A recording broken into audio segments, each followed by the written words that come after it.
Salam alaikum. On va commencer la correction du concours partie maths, médecine 2024. Question 43. On considère fonction divisée par cette expression-là. Donc, on va directement calculer la dérivée. Donc, la dérivée de la somme, c'est la somme des dérivées. Donc, dérivée de x c'est 1 et dérivée de ce quotient-là. En appliquant cette propriété-là, f sur g', c'est f'g moins fg' sur g au carré. En appliquant cette règle-là, on obtient ce dérivé-là. Et on va simplifier le x ici. La dérivée de log x de tout au carré, c'est 1 sur x ln de x, 2 fois 1 sur x ln de x, fois x, donc c'est g, moins le f c'est ln carré de x fois le g' c'est 1 sur g au carré c'est x au carré. En simplifiant par x, on obtient cette expression-là qui représente la réponse B. 44, donc on prend la fonction f de x, admet une asymptote horizontale oblique lorsque x tend vers plus l'infini. Donc, quelle est l'équation de cette asymptote? Donc, on va calculer directement la limite de f de x sur x. Donc, qu'est-ce qu'on a? Donc, au voisinage de l'infini, on a utilisé ce qu'on appelle les fonctions équivalentes, parce que pour les fonctions équivalentes, lorsqu'on a un rapport ou bien un produit, on peut utiliser cette technique-là. Donc ça est équivalent à exponentielle x au voisinage de plus l'infini. De même, racine de 1 plus exponentielle x, il est équivalent à exponentielle racine de x. Donc on va essayer de remplacer ça avec leur valeur. Donc on obtient 2 sur x ln exponentielle x racine de x. Et on va simplifier par racine de f de x. Ça donne, c'est la limite de 2 sur x racine de x. Et on va simplifier par racine de x. Ça donne la limite de e de 2 sur racine de x qui est vers 0. Donc c'est la réponse B. D'accord? 45. On prend g de x égale à cette expression-là, déterminer le x0 ou la tangente c parallèle à l'équation y égale à x. Donc, puisque y égale à x, donc la pente c'est 1. C'est-à-dire que g' de x0 c'est égal à 1. Et on a l'équation de la tangente y g' x0 fois x moins x0 plus g de x0. La condition est égale à ax, est égale à x. Et je vais remplacer g' de x est égal à 1, sur la pente c'est 1. Et on obtient que g de x0 égale à x. On a simplifié par x ici. Et on obtient que x0 est un point fixe. Et en résolvant g de x égale à x, on trouve que x égale à 1. Mais lorsque je vais calculer g' de x, appliqué à 1 est égal à 1 demi. Donc, il n'y a pas de... Cet ensemble est vide.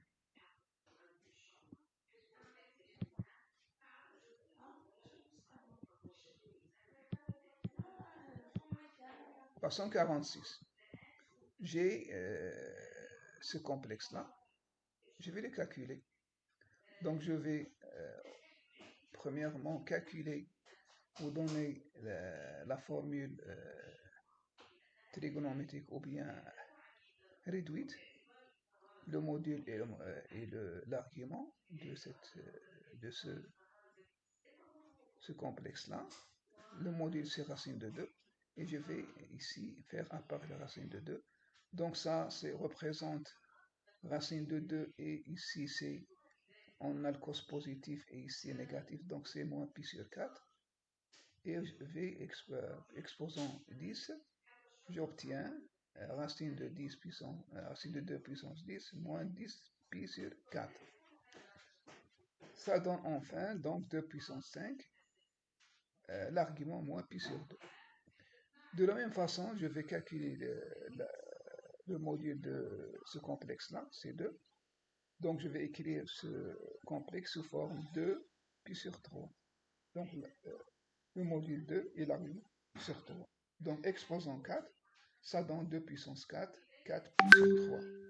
Donc Z c'est un rapport, donc c'est le rapport des deux modules, ça donne 2.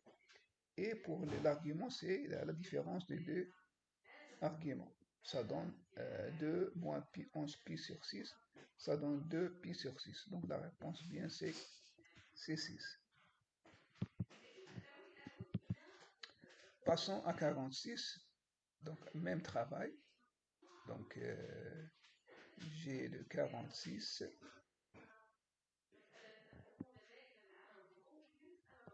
Quelle est la réponse? Donc j'ai déjà répondu à cette question-là. Je passe à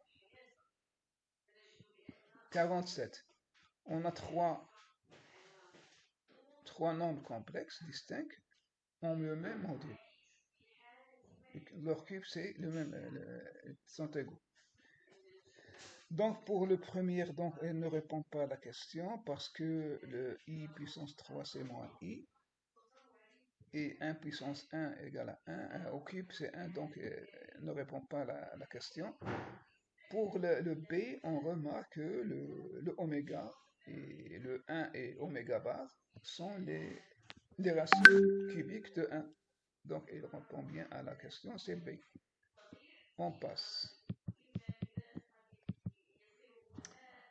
Donc, on considère dans l'espace R3 les points A, B, C et la sphère S. Premièrement, nous allons ici déterminer le centre de la sphère. Donc, on va essayer de compléter l'identité x carré moins 4x. Donc, le carré, c'est 2. Donc, c'est x moins 2 au carré. Donc, j'ai ajouté le 4 et je vais le retrancher. Et j'obtiens le moins 4 moins 5, c'est 9, donc est égal à 9. Et j'obtiens le oméga, c'est 2, 0, 0, parce que dans x moins 2, y moins 0 au carré, z moins 0 au carré, donc oméga c'est bien 2, 0, 0.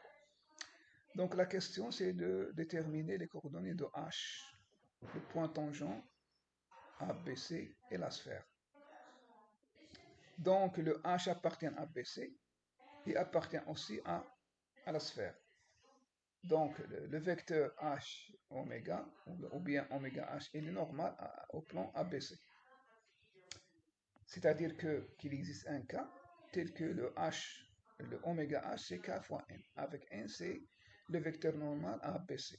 Donc premièrement, nous allons déterminer l'équation du plan ABC. Voilà.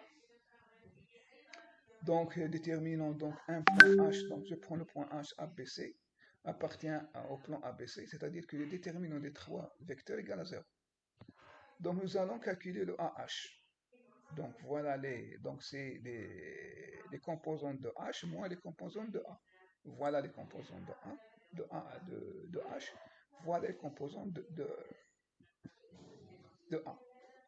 Et de même, on va calculer les composantes de AP, AC, voilà. Donc, pour calculer ce déterminant, je vais ajouter les deux premières lignes au-dessus de ce déterminant et je vais appliquer cette méthode-là. Le produit de la diagonale, première diagonale, moins le produit des trois diagonales. On obtient bien, donc ici c'est un 0, et etc., etc. Donc, voilà l'équation du plan. Donc, le n, c'est quoi? C'est les coefficients de ABC. Donc, c'est 2, moins 1, moins 2. Voilà. Et on a la norme de n, c'est 3. Or, on a KH égale à KA, donc K égale plus ou moins 1. Donc, c'est-à-dire que H égale à oméga plus n avec translation de vecteur n. Donc, j'obtiens le H. J'ai les coordonnées de oméga, les coordonnées de n. Donc, le H, voilà, donc je prends K égale à moins 1, K égale à moins 1, donc c'est-à-dire que oméga H, donc égal ici, qu'est-ce qu'on a? Donc je vais revenir à comment nous allons calculer le H. D'accord. Qu'est-ce qu'on a? Si je prends K égale à moins 1, qu'est-ce qu'on aura? On aura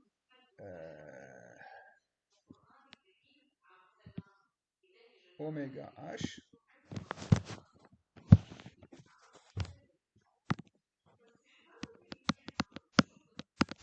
égale à moins N. C'est ce qui veut dire que H égale à oméga moins N. Et j'obtiens donc j'ai le H, c'est quoi le H? Le oméga, j'ai dit 0, moins, donc c'est moins 2, moins 1, moins 2, qui est égal à 0, ici c'est 1, ici c'est 2. Donc voilà la réponse.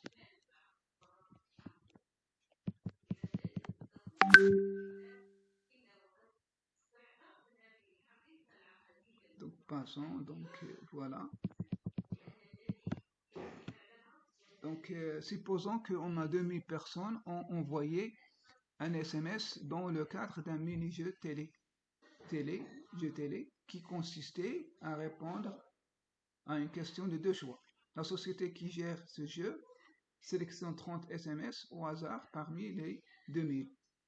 On note oméga, l'ensemble de tous les sous-ensembles de 30 SMS distincts, combien d'éléments contient-il? Donc on a, je vais noter oméga, c'est l'ensemble des parties à n éléments parmi 2000. Donc c'est combinaison de 2000 parmi 30, 30 parmi 2000.